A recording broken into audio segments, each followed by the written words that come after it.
Hi guys, welcome back to our channel Sreeju vlogs. ఈరోజు మన ఛానల్లో కాకరకాయ కర్రీ చేదు లేకుండా టేస్టీగా అస్సలు ఇష్టపడిన వాళ్ళు కూడా ఇష్టపడి తినేలా ఎలా వండాలో చూసేద్దామా. దానికోసం నేను ముందుగా కాకరకాయ ముక్కల్ని అలాగే ఉల్లిపాయ పచ్చిమిరపకాయలను కూడా కోసి పక్కన పెట్టుకున్నాను.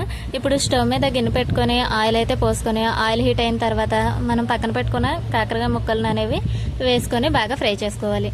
ఫస్ట్ ఆనియన్స్ వేసి కాకరకాయ కర్రీ వండుతారు, అలా కాకుండా ఫస్ట్ కాకరకాయ వేయడం వల్ల అందులో కాకరకాయ అనేది బాగా వేగి చేదు అనేది చచ్చిపోయి, ఇలా చేయడం వల్ల కాకరకాయ ముక్కలు అనేవి చేదు లేకుండా కర్రీ కూడా చేదు లేకుండా అయితే వస్తుంది. కాకరకాయ ముక్కలు గోల్డెన్ బ్రౌనిష్ కలర్ వచ్చిన తర్వాత మనం పక్కన పెట్టుకున్న ఉల్లిపాయ పచ్చిమిరపకాయలు కూడా వేసుకొని అవి కూడా గోల్డెన్ బ్రౌనిష్ కలర్ వచ్చే వరకు లో ఫ్లేమ్లో మగ్గించుకోవాలి. మూత పెట్టి మధ్య మధ్యలో కలుపుకుంటూ ఉల్లిపాయ ముక్కలు అనేవి బాగా ఫ్రై చేసుకోవాలి. ఉల్లిపాయ ముక్కలు ఈ విధంగా ఫ్రై అయిన తర్వాత నేను ఉల్లిపాయలు మగ్గేటప్పుడే ఉప్పు అయితే వేసాను, దాన్ని స్కిప్ అయిపోయింది.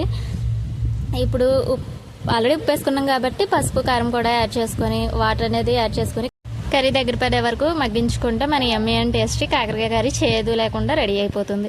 లాస్ట్లో క్లిప్ తీయలేదు, ఏమనుకోకండి. అలాగే మన వీడియో నచ్చితే లైక్ చేసి సబ్స్క్రైబ్ చేసుకోండి. Thank you for watching guys, by by.